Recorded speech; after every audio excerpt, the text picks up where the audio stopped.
Ouais.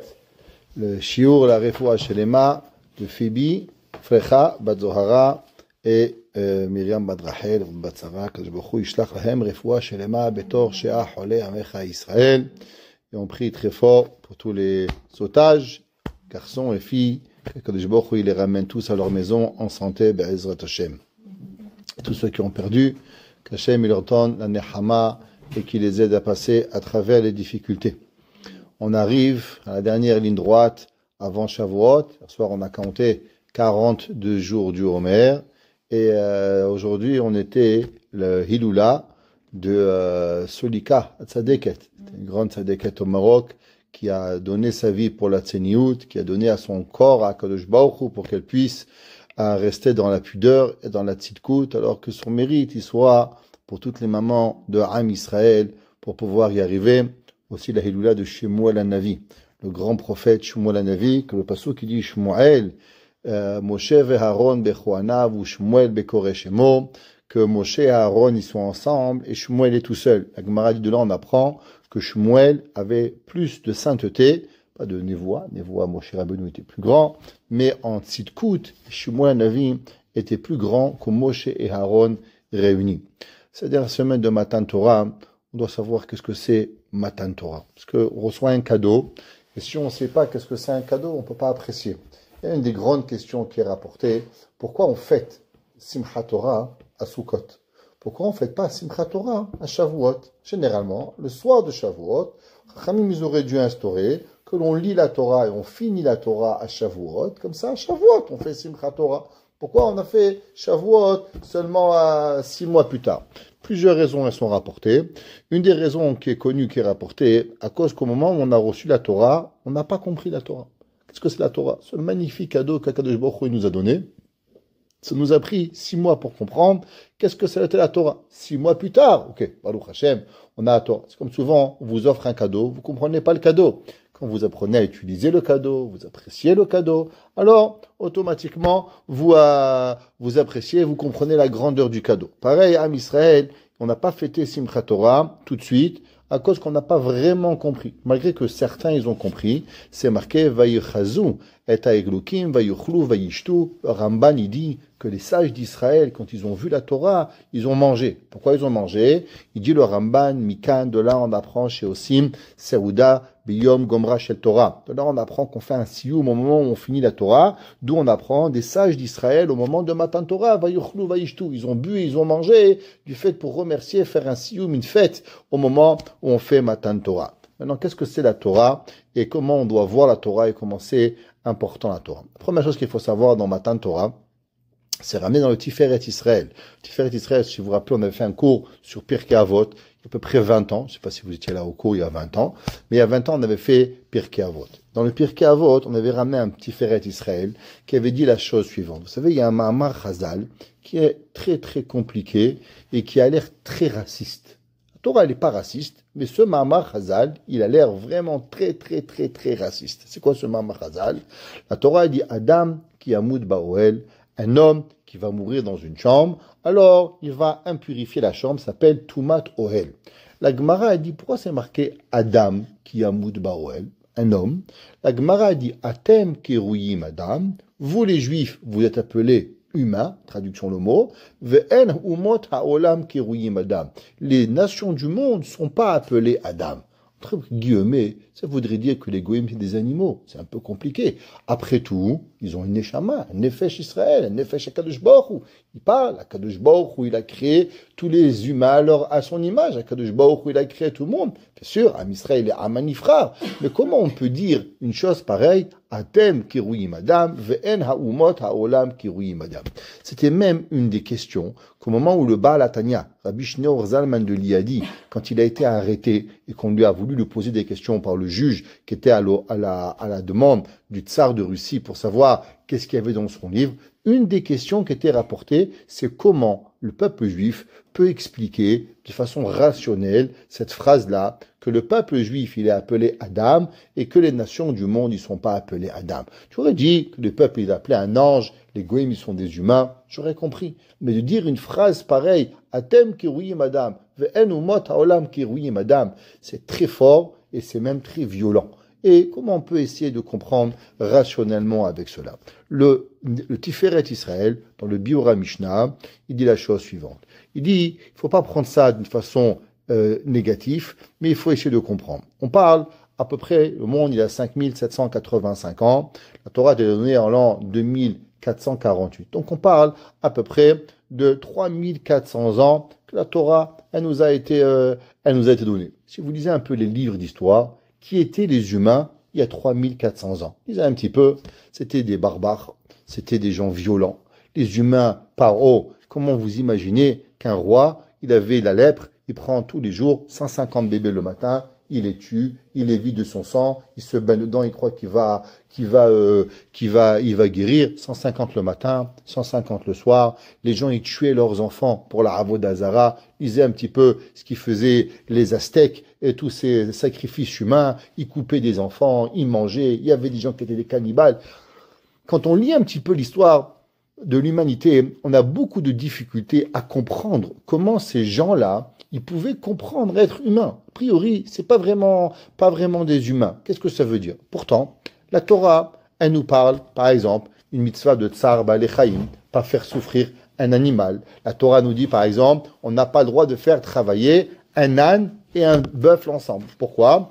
Khamim nous explique, parce que le bœuf, il rumine, l'âne, il rumine pas. Alors quand l'âne il est bête, c'est un âne. Quand l'âne, il travaille, et il voit du manger dans la bouche, il voit du manger dans la bouche du bœuf, il se pose la question, pourquoi le bœuf, il mange et moi, je mange pas? Alors le bœuf, il a de la peine. Le bœuf, il comprend pas la question, pourquoi Béhémet, lui, on le nourrit pas? Alors du fait que ça va l'empêcher de travailler correctement, il y a Issour Tsar Balechai. Pareil, c'est porno, il dit, du fait que le bœuf et l'âne, ils n'ont pas la même vitesse à travailler, un il va devoir aller plus doucement, ou un va devoir aller plus vite l'un de l'autre, alors automatiquement, ça va aller sur Tsar Balechai. La question se pose, comment la Torah, elle peut donner des halachot d'animaux respectés? Par exemple, vous savez, halakha, tout le monde, on lit tous les jours dans le Kiryat Shema.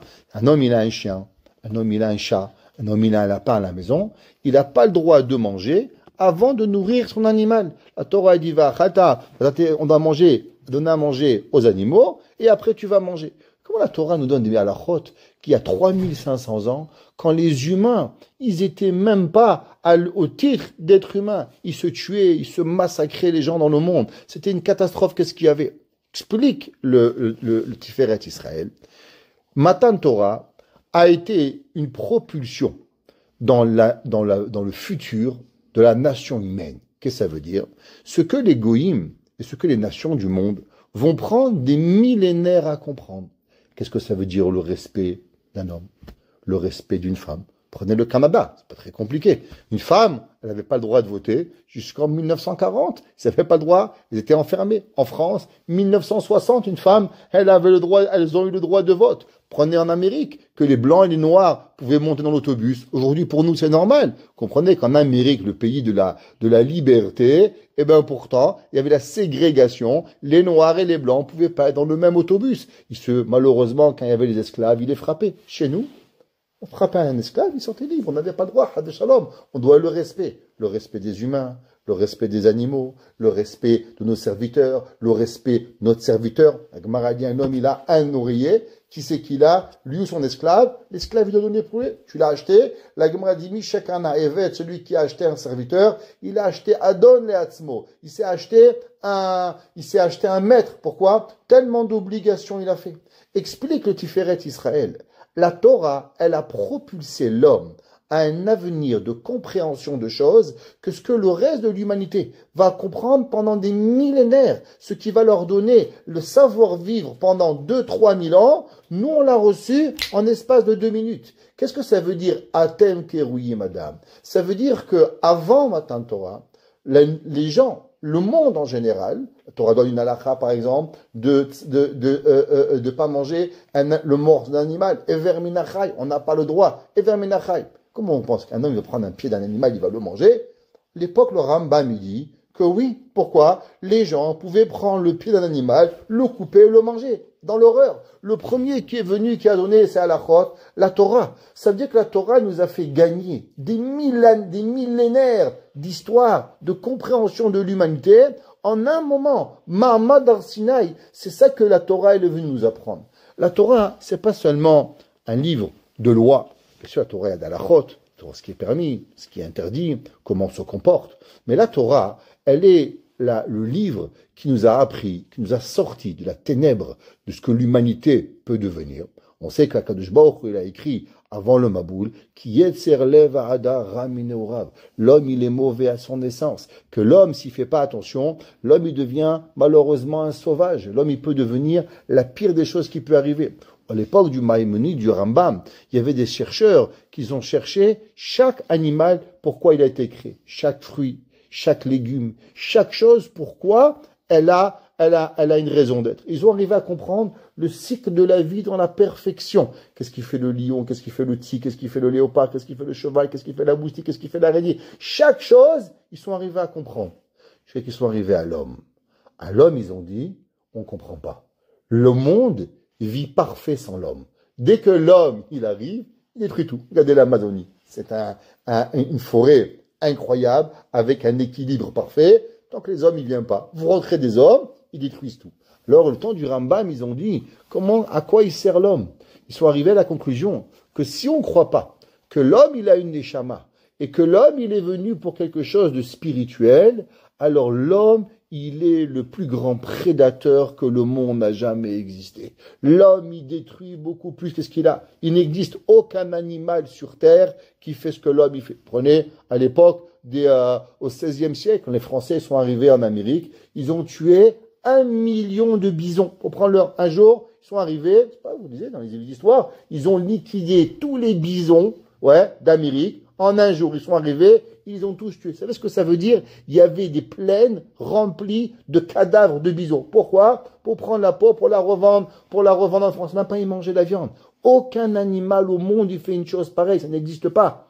Ils ont dit à l'époque du Rambam, si on ne croit pas à la Neshama, que le peuple juif, qui a Kadosh Baruch Hu, il a créé l'homme pour une élévation, pas pour manger, pas pour boire, alors l'homme, il est le pire des animaux qui puissent exister. L'homme, il a quelque chose de particulier. Matan Torah, c'est ce moment historique où on a été propulsé dans les millénaires de l'histoire pour pouvoir comprendre. Qu'est-ce que ça veut dire le respect d'un enfant? La Torah nous a appris, attention, tu sais, tu voles un enfant, il n'y a pas de mechila. Tu peux pas demander pardon. Un enfant, il sait pas qu'est-ce que ça veut dire pardonner. L'enfant, il connaît pas. Tu as pris $1 à un enfant, c'est fini, il n'y a pas de mechila. Tu frappes un enfant pour rien, hazve shalom, c'est très grave. Respecter ta femme, respecter ton mari, respecter tes enfants, respecter ton père et ta mère, respecter ce que tu as. Comment vous comprenez? À l'époque, respecter les parents, ils tuaient leurs enfants. Quel respect un enfant pouvait avoir? Le père Barminan, Molech, c'était quoi? Il prenait son premier enfant, il le prenait, il le tuait. Qu'est-ce que tu vas respecter un père qui te tue, Barminan? Il n'y a rien à respecter. C'était l'horreur qu'il y avait. Matan Torah nous a donné des guidelines, des règles de vie pour qu'on puisse comprendre. Et ça qui dit le Tiferet Israël, que qu'est-ce que ça veut dire? Que les goïms, ils ne sont pas Adam. Ça veut dire que cette notion d'avoir eu un moment dans la vie où ils se sont transformés en quelque chose qui peut devenir un monstre, à quelque chose qui a des principes de vie, ça a été le peuple juif. Matan Torah, le 6 de Sivan, ou le 7 de Sivan, dépendant des opinions, on était, on va dire, animal, on est sorti avec une autre vision du monde, avec un but, avec une neshama, avec chaque chose que l'on fait, il y a quelque chose que l'on va donner. Par exemple, la Gemara a dit, pourquoi le Midrash il ramène, quand on fait la shechita du cou, pas de la nuque. Si le shochet il fait la shechita de la nuque, la shechita elle n'est pas cachère. Dieu le Midrash, pourquoi Akadosh Baruch Hu il demande qu'on a fait la shechita par le cou et pas par la nuque? Après tout animal, il va mourir. Il n'y a pas d'interdit de tuer un animal. Exemple, vous avez besoin de prendre la peau d'un animal, vous pouvez mettre une balle dans la tête. C'est pas interdit. Vous tuez l'animal pour prendre sa peau. De la façon, vous voulez lui faire une piqûre de façon à ce que la peau, elle va pas se trouver. C'est permis. Alors pourquoi Kadosh Baruch Hu, il a demandé qu'on fait la shechita par le cou et par la nuque? Le Midrash, il dit, c'est pas pour l'animal, c'est pour toi. Parce que de façon à ce que quand tu vas tuer l'animal, tu le tues de la façon la plus douce possible pour pas que toi, tu l'apprends à devenir un sauvage. L'animal, il est mort. Tu crois qu'on s'en fout, l'animal? Si on l'a tué comme ça, on l'a tué comme ça. C'est pas intéressant. Ce qui est intéressant, c'est toi. C'est moi. Comment moi, j'arrive à m'élever. Vous savez, dans les abattoirs, celui qui tue, parce qu'il y a un abattoir chez les goyim, il tue, que ce soit les vaches, les moutons, whatever. Alors, ce qu'ils appellent le tueur, chez les abattoirs, tous les 3 mois, ils doivent le changer. Parce que s'il reste trop longtemps à l'abattage, il devient fou. Il fait une dépression nerveuse. Tellement il tue des animaux, il devient fou. Alors un jour, un grand vétérinaire, il m'a dit, monsieur le rabbin, comment ça se fait que vous, les shochatim, c'est toujours les mêmes? Ils ne deviennent pas fous, vos shochatim? Pourquoi chez nous, on doit les changer de place, on doit faire une rotation à la position, et chez vous, non? Je dis, parce que nous, on n'est pas des tueurs, des shochatim. Nous, on vérifie le couteau, on fait une bracha avant, après les poulets, on fait une bracha, après al-kisou yadam, et on regarde, et on s'assure, yada à la chôte, du fait que nous, on n'est pas un tueur, nous, on n'est pas un égorgeur. Nous, on est un shochet, on est quelqu'un qui fait une mitzvah. On dit Asher kideshanu be mitzvotav etzivanu. Tous les soirs, le shochet, avant de venir, il va au mikvé, il vérifie ses couteaux, il révise à la chôte tous les mois. Alors nous, on peut tuer même 1 million de poulets si tu veux, mais jamais on va devenir un assassin. Et jamais on va devenir un tueur. Parce que notre action, elle est faite à l'attention que chas v'shalom, on fait pas mal au petit poulet. On a même une façon de faire. Et quand on le finit, on doit couvrir son sang. Et on fait une autre bracha, al kisuyadam. Et après on fait la melicha. Et après on doit saler pour s'assurer que chas v'shalom, on mange pas du sang. Parce qu'on veut pas devenir agressif de comment on fait. Et après quand on mange la viande, attention, on fait cachérisation. Après on fait sheakol. Après on fait bourré nefashot. Après on fait un motzi. Après on fait Birkat Amazon. Et tout ça, ça fait quoi? Ça fait que notre vie, elle a une différente vie totalement. Et c'est pour ça que les goïms, ce que eux, ils vont comprendre. Prenons juste aujourd'hui. Je ne sais pas si vous savez, mais au Canada aujourd'hui, c'était la journée sans téléphone. Je ne sais pas si vous êtes au courant, mais aujourd'hui, dans tout le Canada, vous savez qu'à la rentrée au mois de septembre, ils ont fait une loi que les enfants ne pourront plus avoir le téléphone en classe. Alors les enfants, hein, ils veulent faire la grève. Ils veulent pas rentrer à l'école. Ils ont dit, nous, on rentre pas à l'école sans téléphone. Alors, pour les habituer à pas avoir de téléphone, aujourd'hui, le Canada a décidé, aujourd'hui, dimanche, c'était la journée sans téléphone. Ni les parents, ni les enfants. Ça leur a pris 5785 ans pour comprendre Shabbat. C'est ce que nous, on fait tous les Shabbats, et ça leur a pris 5785 ans. Le téléphone, il est sorti depuis 1995 à peu près. Ouais, ça fait 30 ans. Aujourd'hui, ils ont réalisé. Peut-être qu'il faut pas abuser. Peut-être qu'il faudrait avoir un moment sans téléphone. Ça veut dire ce que nous, la Torah, elle nous a expliqué il y a 3500 ans. Aujourd'hui, ils ont compris.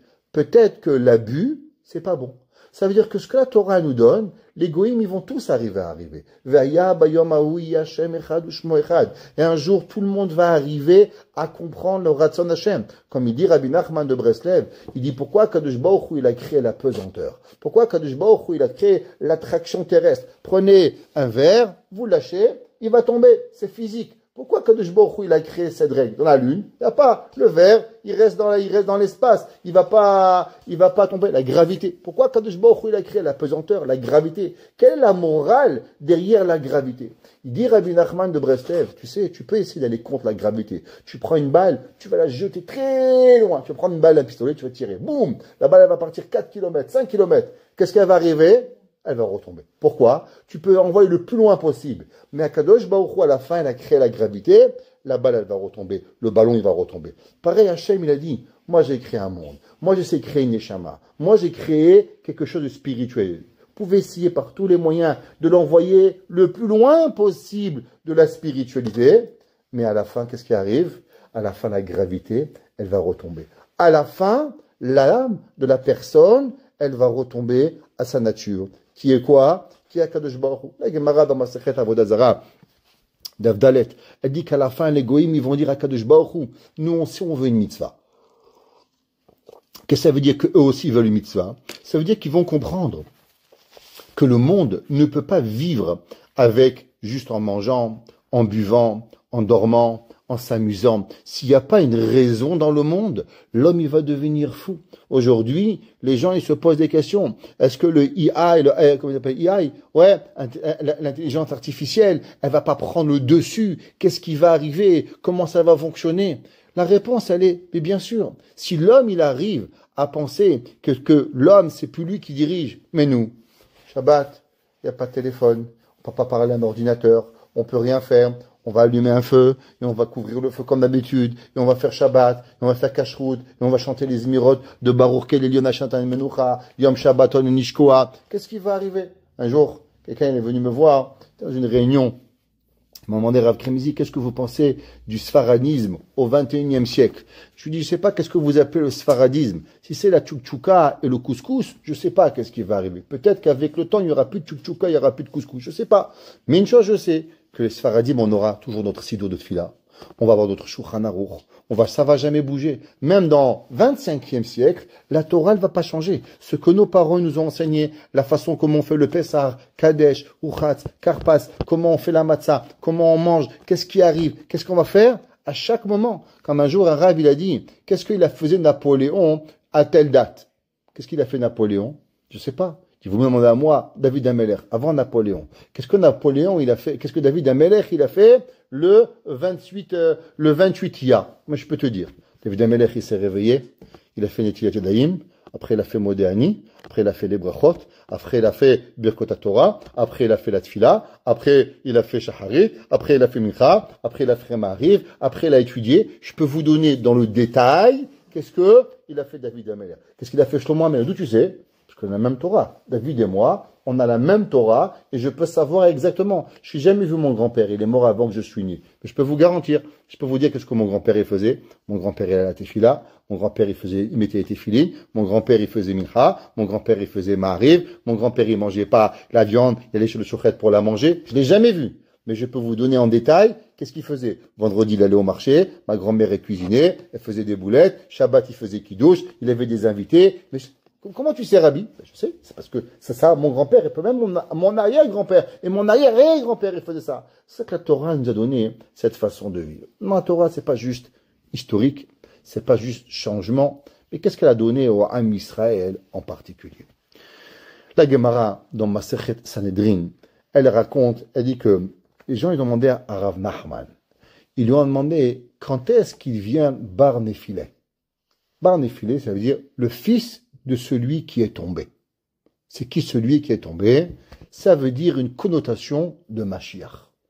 Tous les commentateurs, le Maharal de Prague, ils demandent pourquoi Mashiach, on l'appelle le fils de celui qui est tombé. Quel est le rapport? Pourquoi il s'appelle comme ça? Bar Nephilé. Qu'est-ce que c'est? Comme ça que tu parles de Melech HaMashiach, le roi Mashiach qui va venir, le roi qui va dire à Kadosh Baruch Hu, V'haya bayom ha'eu Yashem echad u'shmo echad. Il va donner la gloire à Kadosh Baruch Hu. Tu l'appelles celui qui tombe. Pourquoi on l'appelle de cette façon? Pour comprendre ça, il y a une Gemara dans Masechet à Rosh Hashanah. La Gemara, vous savez qu'à l'époque, pour pouvoir faire le début du mois, qu'est-ce qu'on faisait? Alors, on envoyait des témoins, on savait plus ou moins quand le mois il allait venir. Par exemple, c'est quand la lune elle va se renouveler cette semaine, mardi matin, à 9h du matin, la lune elle va se renouveler. Donc lundi soir, la lune va disparaître, elle est dehors, lundi soir, vous verrez plus la lune. La lune elle n'est pas là, la lune elle va se cacher pendant 12 heures. 12 heures après, la lune, elle va de nouveau revenir. Donc la lune, elle va réapparaître mardi matin. À l'époque du Mashiach, du Beth Amikdash, qu'est-ce qu'il y avait? Mardi soir, les témoins, ils seraient partis dehors pour pouvoir voir la lune. Ils auraient vu le début, le renouveau de la lune. Et là, ils auraient parti au Beth Amikdash et ils auraient dit au Sanhedrin, rabbin, on a vu la lune, on va poser des questions. Et là, on dit Mekoudash. Et on va dire Rosh Chodesh, ça va être mercredi. C'est comme ça que ça se passe. Aujourd'hui, il n'y a pas de Bedin. On est en galoute. Alors, on a un calendrier. Donc, du fait que la lune, elle va se renouveler, on peut la calculer mardi matin à 9h du matin. Donc, mercredi, on va fêter la fête de Rosh Chodesh. Si la lune, elle avait été renouvelée mardi soir, alors on aurait fait quoi? Lundi soir, alors automatiquement on aurait fait Rosh Chodesh mardi. Mais du fait qu'elle va se renouveler que mardi matin, et que mardi matin on peut pas la voir, donc la seule façon qu'on va la revoir c'est quand? Mercredi. Donc mercredi, c'est là qu'on va fêter le Rosh Chodesh. Donc automatiquement, Shavuot sera Beth Hashem dimanche soir. On espère tous à Yerushalayim Bimera B'Yamen. La Gemara dit qu'un Rav, il lui a dit, vas-y, et si tu vois la lune, tu m'envoies comme Siman, David, Melech Israël, Chai Vekayam. La question, elle est, pourquoi le Rav, il lui a demandé de lui donner comme message que si la lune, elle se verrait, David Melech Israël Chai Vekaya. Intéressant, la mitzvah de Kiddush HaChodesh, c'est la première mitzvah que le peuple juif il a reçue, même avant Pessah, même avant qu'on soit des juifs, même avant qu'on soit un peuple juif, la première mitzvah c'est HaChodesh Hazel Lachem Rosh Chodashim. Intéressant que cette mitzvah de Rosh Chodesh, elle est une mitzvah qui va précéder la Géoula. Avant qu'on était encore en Égypte, Moshe Rabbeinu a reçu l'ordonnement, le commandement de la mitzvah de Kiddush HaChodesh avant même de recevoir les mitzvot. A priori, pourquoi on a eu cette mitzvah? Hachem, il aurait pu dire, aujourd'hui c'est le premier du mois, dans 15 jours c'est Pessah, et le prochain mois, Rosh Chodesh Iyar, ou Rosh Chodesh Sivan, ou Rosh Chodesh Tammuz, Hachem, il nous redonne cette mitzvah. C'est quoi cette mitzvah particulière de Rosh Chodesh? Le Maharal, il explique, et il dit, le peuple juif, il faut savoir, par définition, toute chose qui monte, il descend.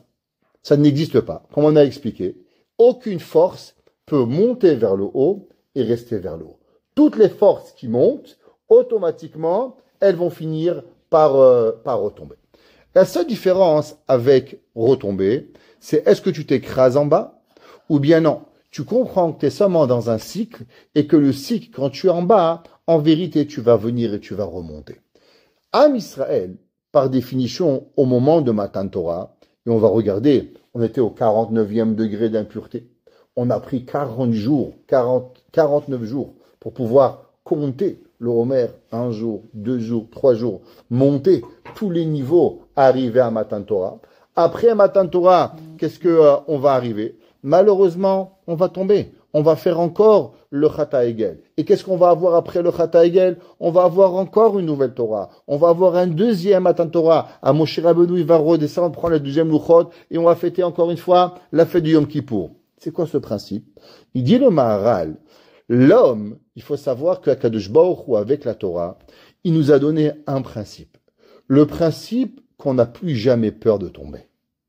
L'homme, avant Matan Torah, quand l'homme y tombe, l'homme il est fini. L'homme il s'écrase et il n'a pas de force pour pouvoir y arriver. C'est pour ça qu'on a dû devancer. On a dû devancer la sortie d'Égypte, 190 ans. On aurait dû rester 400 ans en Égypte. On est sorti à 210 ans. Pourquoi? À cause que si on restait encore un moment de plus en Égypte, alors on n'aurait plus jamais pu sortir. Pourtant aujourd'hui, on est en exil 1957 ans. Comment ça se fait qu'Akadosh Baruch Hu, il n'a pas eu peur qu'on va se perdre à travers les générations et il nous a laissé pendant tellement de temps en exil? La réponse, elle est que la Torah, elle nous empêche de s'écraser. La Torah, elle est comme un airbag. Depuis le moment de Matan Torah, où on va, quoi que l'on fait, on a un airbag avec nous qui nous aide. L'airbag nous a amené première galoute, deuxième galoute, troisième galoute, quatrième galoute, toutes les exils du peuple juif. Au moment où on va, on a reçu avec nous cette mitzvah et ces mitzvot qui nous amènent. Atem adevekim b'Hashem chayim kolechem hayom. Depuis que nous avons reçu la Torah, alors Hakadosh Baruch Hu, il est avec nous et on est garanti que Hakadosh Baruch Hu, il va plus jamais nous lâcher. Et ça, savoir qu'on est à 100%, qu'on n'est plus jamais seul et qu'on a Kadosh Baruch Hu avec nous, ça il faut savoir que cette notion, c'est ça qui nous a sauvés à travers toutes les générations. Pourquoi Mashiach il s'appelle Bar Nephilai, celui qui peut tomber? À cause que David Amelech, quand il devait naître, comment David Amelech il devait naître? Tout le monde y connaît ce fameux midrash, que Adam Arishon, il a vu toutes les âmes qui venaient et il a vu une âme qui a explosé et elle s'est éteinte tout de suite après. Combien? David Amelech, c'est une discussion. Il y en a qui disent qu'il devait naître seulement 3 heures. Il y en a qui disent qu'il devait naître seulement 6 heures. Il y en a qui disent qu'il devait naître seulement 1 seconde. 1 seconde et mourir. Adam Arishon, il a dit quoi? Une tellement grande lumière, alors automatiquement elle va mourir. Je vais lui donner 70 ans de ma vie. Pourquoi David Amelech, seulement le roi David, il devait avoir cela? Le principe, c'est que la Torah, par définition, on avait déjà pas dans un cours qu'on sait que chacun des avots, Abraham, Yitzhak, Yaakov, Moshe, Aaron, Yosef, David, chacun il représente une mida. C'est quoi la mida? une des 7 sphères d'Akadosh Baruch Hu. Avram, c'est Chesed, Yitzhak, c'est Gvura, Yaakov, c'est Tiferet, Moshe, c'est Netzach, Aaron, c'est Hod, Yosef, c'est Yesod, et David Ameler, c'est Malchut. C'est quoi Malchut? C'est le royaume d'Akadosh Baruch Hu. Qu'est-ce que c'est Matan Torah? Matan Torah représente par définition que Akadosh Baruch Hu, il a publié son royaume à travers le monde. Il y a un fait que personne peut dire qu'il a été faux. Les goïms, ils disent beaucoup de choses. Par exemple, la Akedat Yitzhak. Les juifs, ils disent, c'était Yitzhak qui était sur la Akedah. Les musulmans, ils disent, c'était Ishmaël qui était sur la Akedah. On peut discuter à droite, à gauche. La Torah nous dit, c'est Yitzhak. Ils ont changé, ils ont gommé, ils ont dit Ishmaël. Top, tu veux gommer, tu gommes. Qu'est-ce qu'on peut faire avec toi? Mais il y a un fait. Les goïms, ils disent, c'est les chrétiens aujourd'hui. Mais tous, ils sont d'accord que Matan Torah a existé. Pourquoi tout le monde est d'accord sur le fait de Matan Torah? Parce que le fait de Matan Torah, c'est un fait qui a changé le monde. Et ça, tous les goïms du monde, ils sont d'accord sur ce fait de Matan Torah, que Akadosh Baruch Hu est descendu sur terre et qu'il a parlé au peuple juif. Il a dit Anochi Hashem Elokecha Asher Hotzeticha Meretz Mitzrayim. Akadosh Baruch Hu, il est descendu et il est venu. Ça, c'était la mida de David Ameler. De quoi? De la Malchut. C'est quoi la Malchut? De faire régner le royaume divin d'Akadosh Baruch Hu. Maintenant, cette Malchut-là, ce royaume, il peut pas être toujours dans sa grande puissance. Ce royaume, il peut toujours être dans un monde qui est différent. Non, il faut savoir que le monde, il vit dans un mensonge total. Par exemple, vous savez, si on réfléchit, c'est quoi le plus grand mensonge de l'histoire? C'est quoi le plus grand mensonge de l'histoire? Peuple juif, nous on rigole, on réfléchit pas souvent à ça, mais pour nous, la plus grande des mensonges qui dure, ça fait 2000 ans, c'est le christianisme. Nous, il y avait un gars, il y avait une femme, elle était pas très sérieuse, elle est partie avec le voisin, elle a eu un enfant du voisin, le mari lui a dit, cocotte, comment t'as eu un bébé? Elle savait pas quoi dire, elle a dit, le bon Dieu, il m'a fait un gosse. Ok, de là, elle a inventé une histoire, ça fait 2000 ans, le pape, il dit qu'il est le fils de Dieu, ils ont des milliards, il y a 2 milliards qui croient. Je vous pose une question, c'est une blague. Nous, on sait qu'il n'y a rien de émet.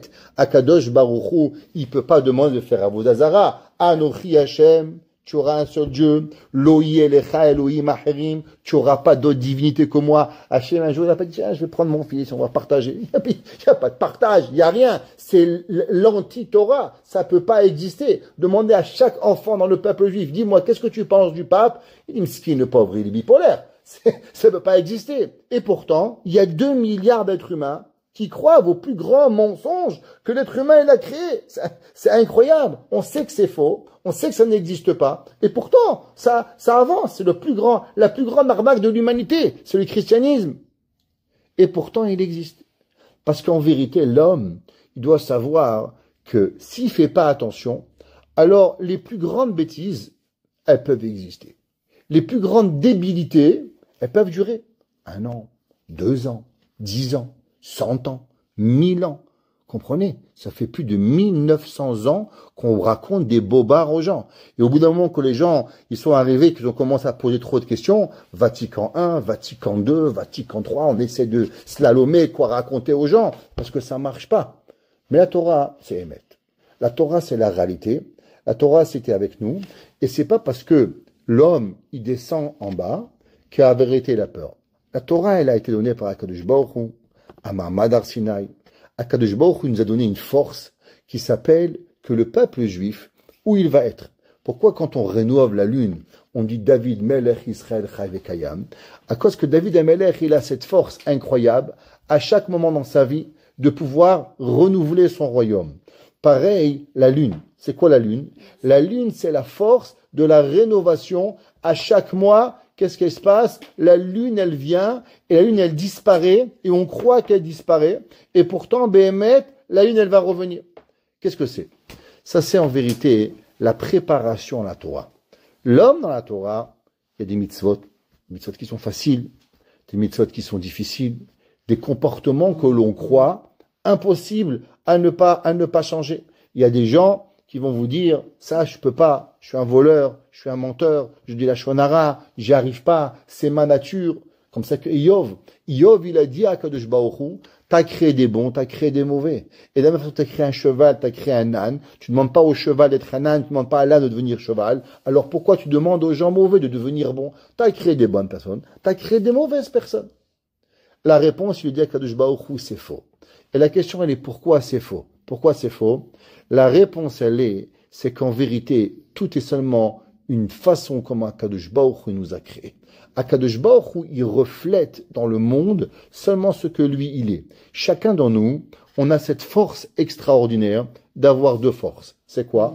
D'être ce qu'on appelle Begiloui ou d'être ce qu'on appelle Behastara. Akadosh Baruch Hu, on voit, au moment de Matan Torah, Akadosh Baruch Hu, il s'est dévoilé à tout le monde. Anochi Hashem Elokecha, je suis ton Dieu. Lo yelecha Elohim acherim. Pourtant, à travers l'histoire, qu'est-ce que Akadosh Baruch Hu il a fait? Akadosh Baruch Hu dit marqué Vanochi Aster Astir Panaim. Akadosh Baruch Hu, des fois, il a un comportement qui est caché. Qu'est-ce que ça veut dire que Akadosh Baruch Hu il est caché? Akadosh Baruch Hu il se cache, on va mourir. S'il n'y a pas Dieu, comment ça va pouvoir revenir? Comme le Rambam l'écrit dans une Chodéot, si Dieu il disparaît, tout disparaît. Il peut pas Akadosh Baruch Hu se cacher. Alors qu'est-ce que ça veut dire que Akadosh Baruch Hu il se cache? La réponse, c'est comment tu vois Hachem. Est-ce que tu vois Kadosh Baruch Hu Bepoal ou tu vois Kadosh Baruch Hu caché? Exemple, prenez un arbre. Vous voyez, en été, l'arbre il est vert, il y a des belles fleurs, il y a des belles feuilles. Venez il y a 2 mois à Montréal, ce qui est un arbre, il ressemblait qu'il était mort, congelé comme ça. Je dis à ma femme, mais quand est-ce qu'ils vont sortir les feuilles? Ça y est, ils n'en peuvent plus, on croit que l'arbre il est mort. Pourtant, en vérité, l'arbre il n'est pas mort. Seulement l'arbre il est en force. Et seulement quand il lui vient ce qu'il a besoin, le soleil, l'eau, la neige, elle arrête de fondre et de geler, et tout va venir, et tout va arriver à pouvoir ressortir. Ça veut dire, il y a ce qu'on appelle koach et poal, il y a ce qu'on appelle la force qu'il a, et on a au moment où il est capable de donner. Pareil le juif. Le juif, il a ces deux éléments. Kavia chol comme Akadosh Baruch Hu, parce que Akadosh Baruch Hu, il a créé l'homme à son image. Kidmuto, Akadosh Baruch Hu, l'homme, il a créé. Qu'est-ce que ça veut dire? Que des fois, on a, l'homme, il est bepoal. Des fois, l'homme, il travaille, l'homme, il avance, l'homme, il est chômeur, l'homme, il garde, l'homme, il donne.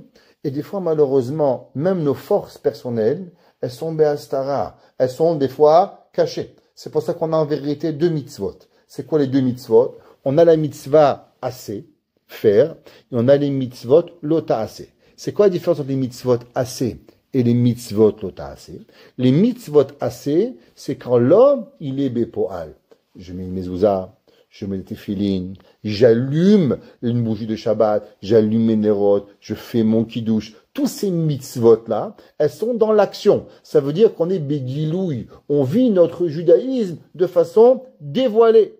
Toutes les mitzvot, l'otaasé, elles sont comment? Une façon cachée. Tu vas à IGA, tu peux acheter du poulet, tu peux acheter que de l'huile et de la farine. Personne ne va jamais savoir que tu es juif. La Goya l'achète de la farine et de l'huile pour faire des beignets. Toi, tu achètes de la farine et de l'huile pour faire des beignets. Elle va faire ses beignets avec du hazir. Toi, tu vas les prendre, tu vas faire pour Hanouka. Alors, ça veut dire que dans les lots assez, tu n'es pas obligé de savoir. On va pas savoir dans ton action quand tu t'abstiens de faire quelque chose. On n'est pas obligé de savoir de qui tu es. À l'inverse, dans la mitzvah assez, quand tu allumes une Hanouka, on ne dit pas celui-là il est chrétien ou il est bouddhiste. Non, il y a que des juifs qui allument une Hanouka en plein hiver. Tu as fait la mitzvah de Sukkot au mois de septembre et octobre quand il tombe sur la tête. La Gemara dit pourquoi? Pour pouvoir que l'on sache que ben t'es un ben Israël et que tu fais pas une souka pour pouvoir avoir du beau temps. Donc on a dans notre Torah ces 2 principes. On a ce qu'on appelle koach et on a ce qu'on appelle poal. On a ce qu'on appelle bigilou et on a beastara. Quand Akadosh Baruch Hu, on fait des mitzvot beasia, alors on est bepoal. Ce qu'on appelle, c'est pour ça que Akadosh Baruch Hu, il a les 2 mitzvot. C'est quoi les 2 mitzvot que Dieu a dans la Torah? Seulement 2. Anochi Elohi. Le Rachaim Akadosh dit pourquoi elle dit Anochi Elohi? Parce que toutes les mitzvot positives, elles déroulent de quelle mitzvah? Anochi Hashem. Toutes les mitzvot négatives, elles proviennent de quoi? De Elohi. Alors ça, c'est seulement les règles de toutes les mitzvot. C'est quoi Anochi Elohi? C'est en vérité les 2 comportements d'Akadosh Baruch Hu. O Begiloui, O Beastara, ou bien quand il est dévoilé, ou bien qu'en vérité qu'il est caché. Comme nous, quand on fait des mitzvot, il y a des mitzvot que l'on fait, qu'on développe et qu'on déclare notre judaïsme. Il y en a des autres qui font pas. Il y a des gens, ça s'appelle des juifs cardiaques. Je sais pas si vous connaissez cela. Ces gens qui vous disent, je suis rabbin, je vole pas, je tue pas, je fais pas de mal, c'est tout dans le cœur. Ça s'appelle les juifs cardiaques. Ok, faut pas qu'ils fassent trop parce qu'après ils vont avoir des crises cardiaques. Ok, ça s'appelle des juifs cardiaques. Ça veut dire quoi? Béhémet, c'est pas pour me moquer, mais ils ont beaucoup de choses, mais c'est Behastara, c'est caché. Ils font pas montrer leur judaïcité. Ils n'ont pas cette force de pouvoir extérioriser leur mitzvot, leur Shabbat, leur Kedusha, leur Tahara, leur volonté de faire. Tout ce qu'ils font, c'est qu'ils font pas. C'est-à-dire quoi qu'ils font pas? Ils sont encore dans l'aspect de Vanochi astir panay mehem. Ils sont pas encore arrivés au moment de l'hidgalot et d'être mégalés. C'est pour ça que Mashiach, il s'appelle Bar Nephilai. Qu'est-ce que ça veut dire Bar Nephilai? Celui qui tombe. L'homme, il a peur de tomber. L'homme, il a peur de savoir au moment où on est caché comment on va se comporter. Akadosh Baruch Hu, il nous apprend que c'est pas ça. Matan Torah, Akadosh Baruch Hu, il a donné la Torah, il a la Torah avec du bruit. Akadosh Baruch Hu, il a donné la Torah avec du chauffard. Akadosh Baruch Hu, il a la Torah avec énormément que le son, on pouvait entendre. Le dibour d'Akadosh Baruch Hu, on pouvait entendre. Qu'est-ce que Akadosh Baruch Hu, il a voulu? Pourquoi on a eu besoin de tout ce scénario, on voyait cette mise en scène qui a été faite? Pourquoi Akadosh Baruch Hu, il nous a pas tous rentrés dans une synagogue? On n'aurait pas allé. Vous savez, Akadosh Baruch Hu avait créé le Beth Amikdash. Il y avait plein de miracles dans le Beth Amikdash. Le Mishkan, ça, il n'était pas très grand, le Mishkan. Combien il mesurait le Mishkan? Le Mishkan, il mesurait 50 coudées sur 100 coudées. 25 mètres sur 50 mètres. C'est tout.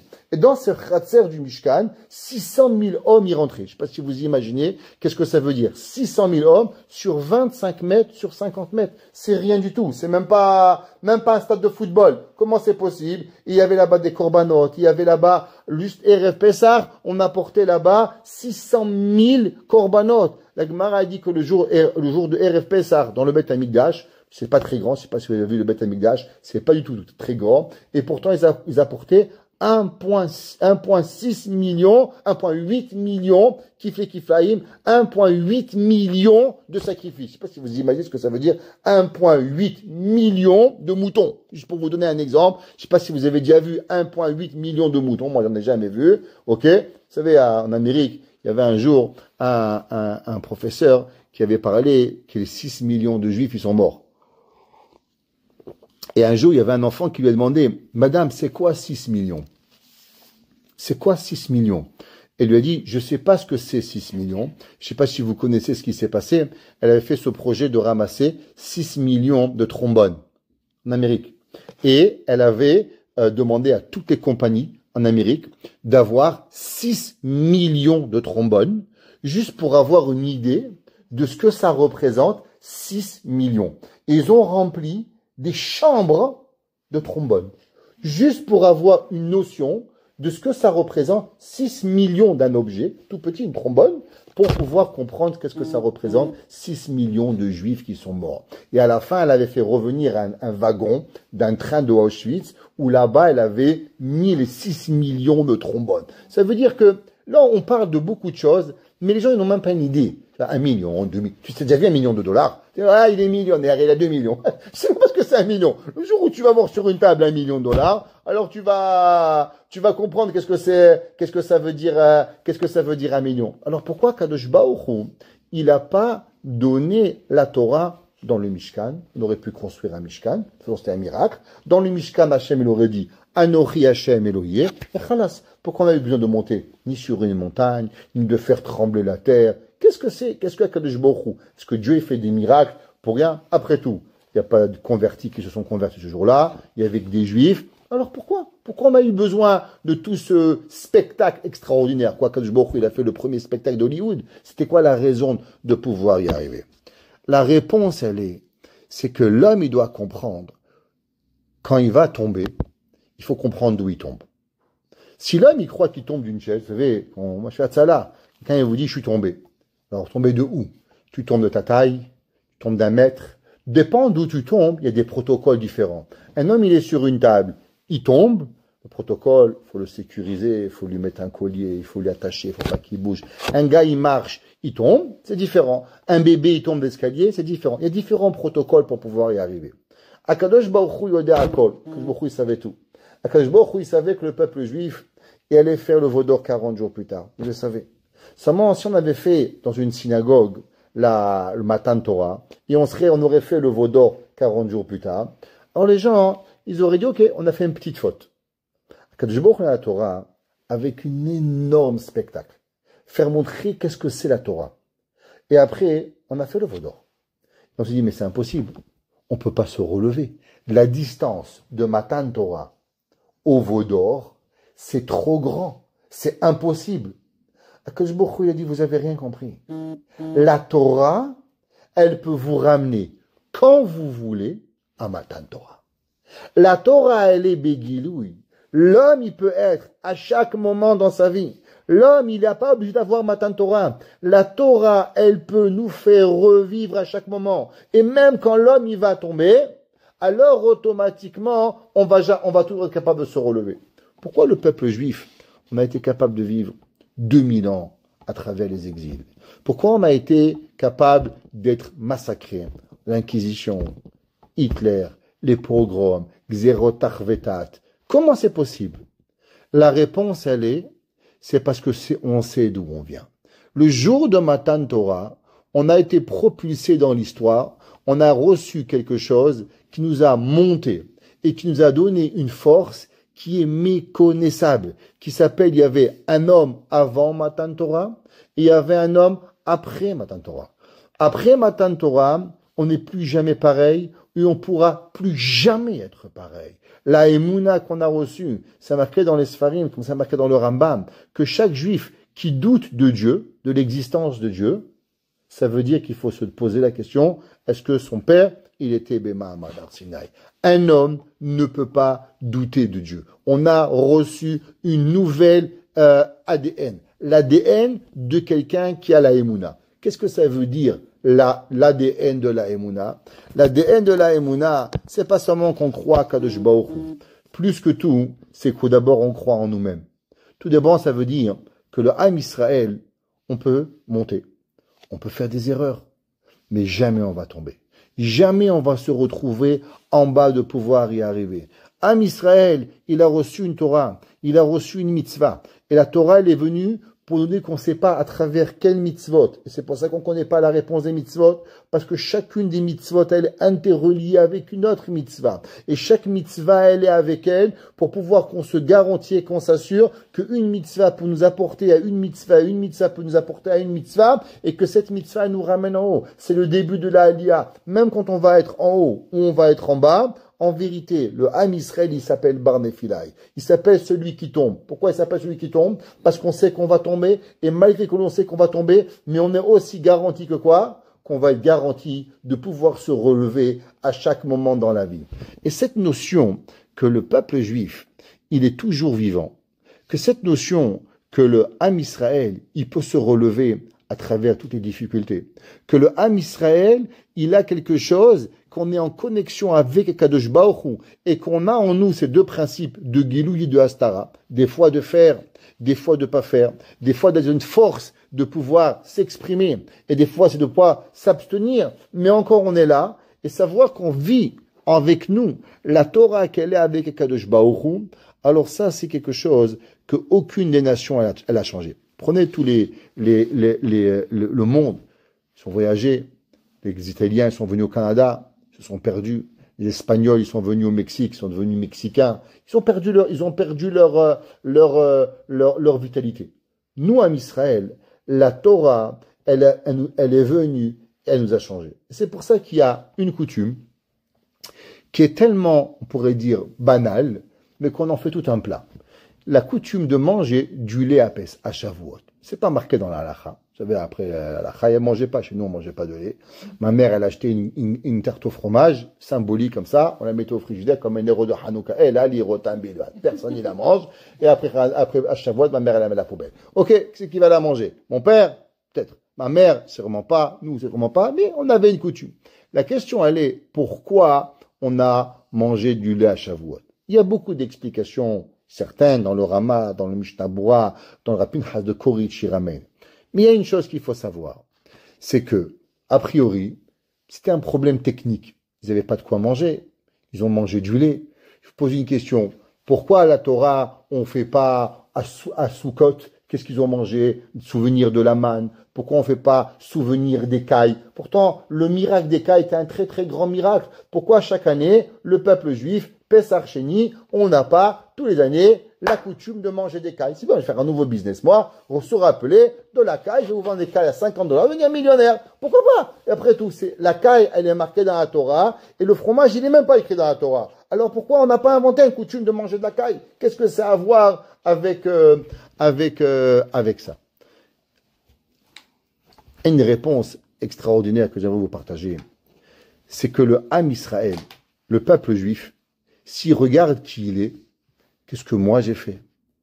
Pas grand-chose dans ma vie. Souvent, quand je fais des erreurs, on pourrait me dire, mais après tout, tu fais tellement de bêtises. Peut-être que t'es rien. Peut-être que t'es zéro. Le Ham Israël, il regarde pas qu'est-ce que moi j'ai fait. Le Ham Israël, il regarde mon père, mon grand-père, mon arrière-grand-père, et mon arrière-grand-père, et mon arrière-grand-père, jusqu'à Matan Torah. Et d'où moi je viens d'une ficelle qui est tissée par des milliers de ficelles, qui est mon père, mon grand-père, ma grand-mère, ma belle-mère, mon arrière-grand-père, tous les Ham Israël qui sont passés à travers les générations, et ils nous ont créé une ficelle avec où on va être dans la vie, alors on va s'attacher. Et je veux tellement m'attacher à ce moment de Mahamad Har Sinaï, c'est que je comprends tellement que c'est ce moment-là qui a changé ma vie, qui m'a donné une nouvelle vision de toutes choses que je fais dans la vie. C'est que même la petite coutume qu'ils ont fait le jour de Shavuot, qui n'était même pas un miracle, qui est venu à cause de quelque chose qui était seulement historique parce qu'ils n'avaient rien à manger, qui était plutôt triste que joyeux, mais ça me rappelle encore ce moment de Mahamad Har Sinaï. Et ce moment de Mahamad Har Sinaï, je ne vais tellement pas l'oublier, parce que lui me connecte avec Akadosh Baruch Hu. Alors je veux revivre ce moment le plus précis. Et comment on revit un moment le plus précis? Par exemple, il y a des hommes et des femmes qui se sont proposés en mariage devant l'océan, l'autre s'est proposé en mariage devant le lac, je ne sais pas. Alors, quelques années, le jour d'anniversaire de mariage, qu'est-ce qu'ils font? Ils repartent au même moment. Tu te rappelles qu'est-ce que je t'ai demandé ici? Et il dit oui, tu m'as proposé en mariage. Qu'est-ce qu'on veut faire? On veut refaire vivre souvent durant l'année, souvent durant les moments, il parle mal à l'autre, il insulte l'autre, il crie sur l'autre, il dit je vais te divorcer, barminan. On ne sait pas des bêtises que l'on peut dire. Alors on essaye de faire revivre un moment particulier, au moment où le couple il était en affection totale, pour pouvoir se rappeler de qu'est-ce que l'on a. Alors on revient au même endroit, à la même place, et on se rappelle, tu te rappelles, il y a 30 ans, quand je t'ai demandé en mariage, aussi, je savais, c'était devenu. Non. Alors, elle lui dit, bien sûr, alors, ils font fêter leur anniversaire de mariage. Pareil, Matan Torah. Matan Torah, c'est pas qu'on a reçu la Torah. Matan Torah, on le vit tous les jours. Matan Torah, c'est quelque chose que chaque jour dans ma vie, quand je mange, quand je bois, quand je dors, quand je me réveille, chaque chose de ma vie, elle est reliée à ce moment dans la Torah. Qu'est-ce qu'Akadosh Baruch Hu m'a donné? Akadosh Baruch Hu m'a élevé, ce que les nations du monde ont compris en 3000 ans, qu'il ne faut pas utiliser un téléphone, nous on a compris. Moi je me rappelle, quand le premier iPhone il est sorti, le premier, Ramiz avait écrit déjà des lettres, attention aux enfants, ça va leur enlever la concentration. Et les docteurs ils disaient non, il faut en mettre de partout, il faut mettre des tableaux magiques de partout. Et les rabbins ils disent non, mais c'est dangereux, mais non, les rabbins ils comprennent rien, il faut écouter les docteurs et les spécialistes. Et aujourd'hui, non, enlevez les tableaux blancs, mettez des tableaux à la craie. Je comprends rien. Vous avez dépensé $100 000 pour avoir des tableaux magiques, maintenant faut pas les utiliser, ouais. Et pourtant les Chachamim ils ont dit le premier jour, c'est pas bon, il faut écrire, faut pas de trucs internet. Ils n'ont rien compris. La Torah nous fait comprendre des choses que l'humanité va comprendre pendant des milliers d'années. Et d'où elle vient ça? Ça provient à cause de ce moment de Mahamad Har Sinaï où Akadosh Baruch Hu en vérité nous a dit, je vous donne un cadeau. Ce cadeau, il va vous faire comprendre toute la vie. L'humanité. Du début de l'histoire du monde, depuis Bereshit bara Elohim, au moment où Akadosh Baruch Hu a créé le monde, jusqu'à la fin des temps, Akadosh Baruch Hu il va être après vous. Et vous allez recevoir dans la Torah tous les éléments pour pouvoir y arriver. Des fois, vous allez être en haut, vous allez faire des mitzvot. Des fois, vous êtes Mahamad Har Sinaï. Des fois, vous allez être Be'anochi Astir Astir Panay. Des fois, vous êtes dans les mitzvot assez. Des fois, dans les mitzvot lota assez. Des fois, dans l'action. Des fois, dans la passivité. Et deux mitzvot Hashem, Anochi Eloye, Akadosh Baruch Hu, il te les a donnés. Et t'arrives Mahamad Har Sinaï. Et 40 jours plus tard, tu vas faire Chata Egel. Et dis, mais comment ça marche? Ça marche en vérité que toi, tu es Mahamad Har Sinaï. Le Mahamad Har Sinaï, c'est chacun de nous où on est, quand on est, comme on vit à Kadosh Baruch Hu, On vit le Giloui d'Hachem et on vit la Hastara d'Akadosh Baruch Hu à l'intérieur de nous. C'est pour ça que, rappelez, on a parlé souvent de Megillat Esther. C'est quoi Megillat Esther? Esther, c'est la chose là, veut dire cachée. Et pourtant, qu'est-ce qu'on appelle Megillat Esther? Dévoiler le caché. Je comprends pas. Si Esther s'est appelée Esther parce qu'elle est cachée, alors pourquoi tu veux dévoiler Esther? Mais ça contredit de qui elle est. Parce qu'en vérité, c'est exactement ça, tout le peuple juif.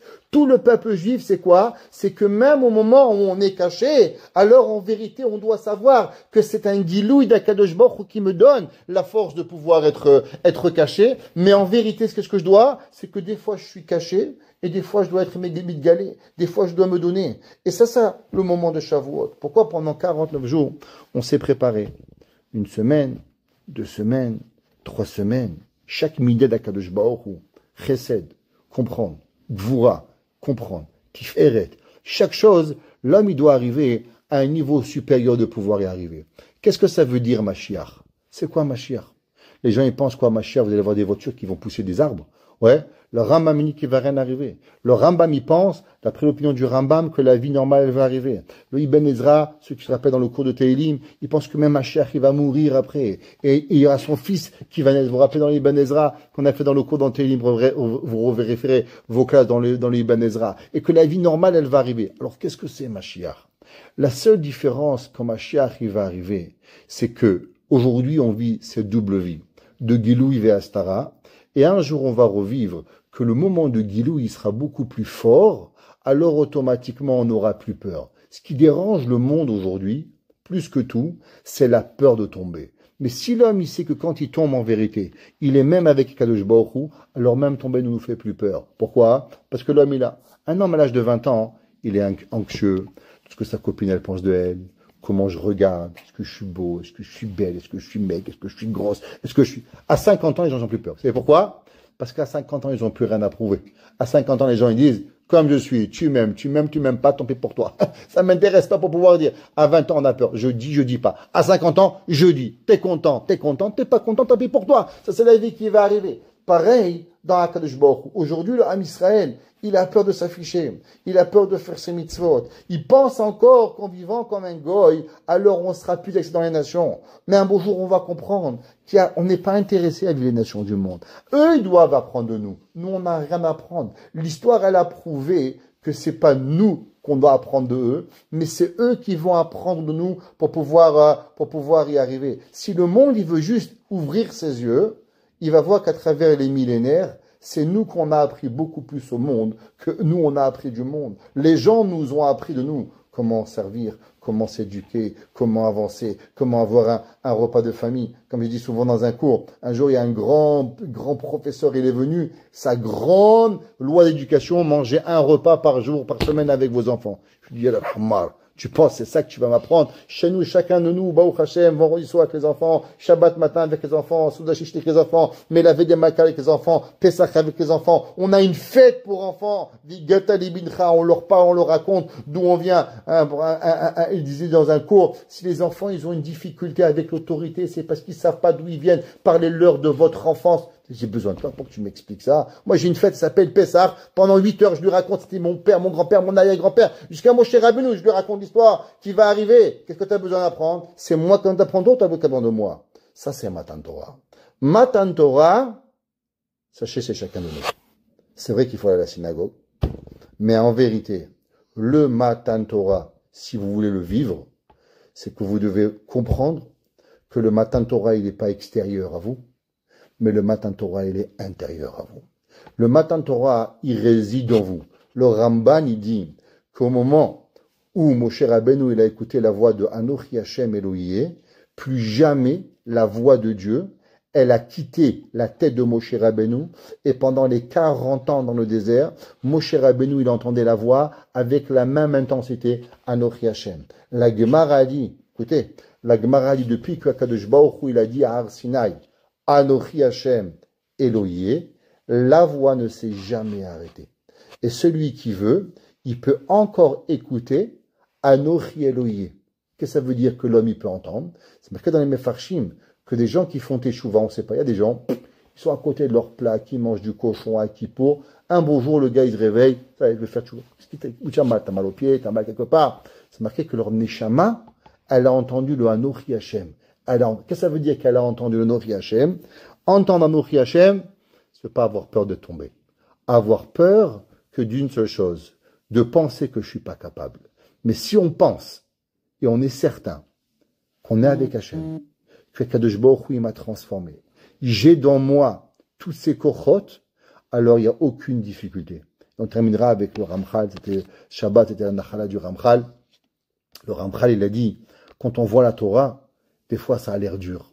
On voit combien de choses il faut faire, combien il faut être parfait, pas dire la chouanara, pas voler, pas arnaquer, avoir une précision dans chacune de nos actions, comment tu marches, comment tu parles, comment tu fais. Ça pourrait a l'air d'avoir dur. Le Ramchal, il dit, c'est faux. Il n'y a rien de dur. Il dit, la pensée, elle est plus dure que l'action. Ce qu'il faut que la personne, elle doit besoin, c'est de dire, je veux. Vouloir changer. Vouloir accomplir. Comme je raconte toujours, j'ai rencontré des gens, ils ont fait Teshuvah, 6 mois après. Shabbat, Kashrut, Tsniout, perruque, Bémet.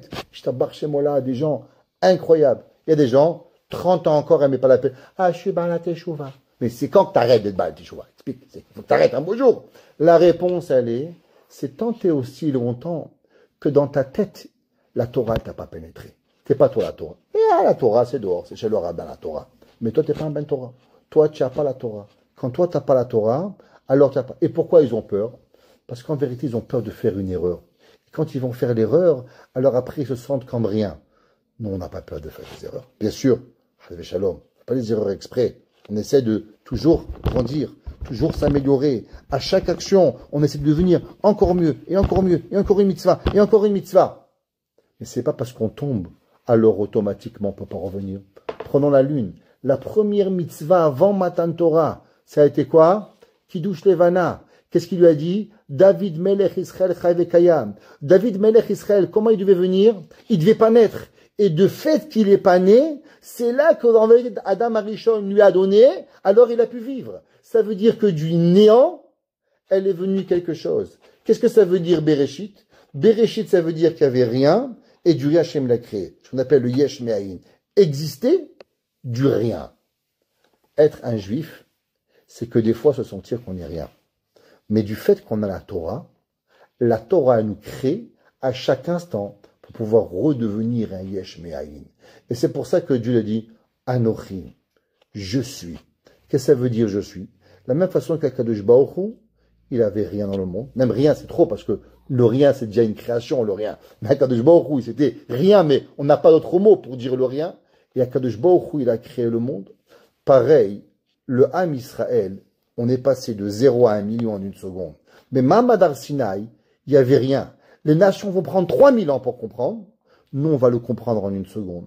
Nous, on est capable de changer en une seconde. On est capable de passer du Koach à la Poal. On est capable de passer de l'Oye à Anochi Hashem en une fraction de seconde. Behastarao Beniglé. De cacher à dévoiler en une seconde. La veille, toutes les nations du monde étaient 7 mitzvot béné noirs.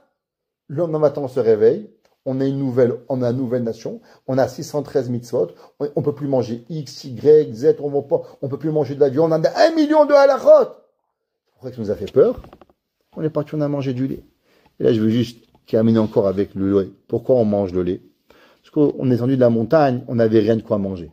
Alors on a mangé du lait. C'est quoi la leçon qu'il faut tirer avec ça? La leçon, c'est qu'en vérité, souvent la Torah, on se sent coincé. On se sent comme si on nous prive. Ceux qui pensent que la Torah, elle les prive, ils ne pourront pas avancer. Mais la Torah, elle veut nous seulement nous apprendre qu'il y a plusieurs solutions. Tu vas jamais crever de faim. Il n'y a pas de la viande. T'inquiète pas, il y a du lait. On t'a interdit celui-là, on t'a permis ça. La Torah, c'est pas une Torah d'interdiction. La Torah, c'est pas pour t'embêter. Le seul problème, c'est comment toi tu le vois. Est-ce que tu le vois comme des problèmes, ou bien tu vas trouver à vivre des solutions pour pouvoir t'adapter à la Torah. Au moment de Mahamad Sinaï, pourquoi on a mangé du lait? Pourquoi de nouveau, nous aussi on mange du lait? C'est pas une mitzvah, aucune mitzvah. Mais pourquoi on a acheté un gâteau au fromage pour faire le Nero de Hanouka? Pour se rappeler d'une seule chose, que la Torah, si tu penses qu'il y a un problème, de l'autre côté, il y a sûrement une solution. Et c'est à nous à juste trouver la solution. Et quand on s'habitue à trouver les solutions, la Torah, elle devient tellement facile, tellement légère. C'est pour ça que Shir HaShirim a dit des vaches vehalav tachat leshoner. Pourquoi il dit du miel et du lait sur ta langue? Du miel, je comprends, c'est doux. Mais pourquoi du lait? Parce que du lait, c'était la première fois où on a été affronté à une difficulté et on a su trouver des solutions à notre problème. Et ça, c'est tout la Torah. Chaque fois qu'on a une difficulté, chaque fois qu'on fait des erreurs, chaque fois, quoi qu'il arrive dans la vie, on doit se rappeler ce moment. Quand on est stack, quand on est bloqué, Mahamad Arsina, qu'est-ce qu'on a fait? On a trouvé des solutions. Les problèmes ne doivent pas nous faire peur. Les solutions, elles sont là. Et ça provient quand on veut vivre une vie de Behit Galout, vivre dévoilé, pas seulement dans le loïe, mais dans le Anochi Hashem Elokecha. Je suis ton Dieu. C'est-à-dire, je vis Behit Galout avec Kadosh Baruch Hu. Alors nous aussi, on est capable de vivre cette vie et d'apporter avec nous le Mahamad Har Sinai où on va chaque jour de notre vie. Et si on tombe, alors on se réveille. Et c'est pour ça que Mashiach Tzidkenu, David Melech Israël Chai Vekaya, parce que ça c'est la vie, c'est la Malchut d'Akadosh Baruch Hu, qu'au moment où on pense qu'elle disparaît, alors elle va de nouveau ressurgir pour pouvoir y arriver. Que David Melech Mitgalé et qu'ensemble on vive à Yerushalayim Bimera B'Yamenu. Amen.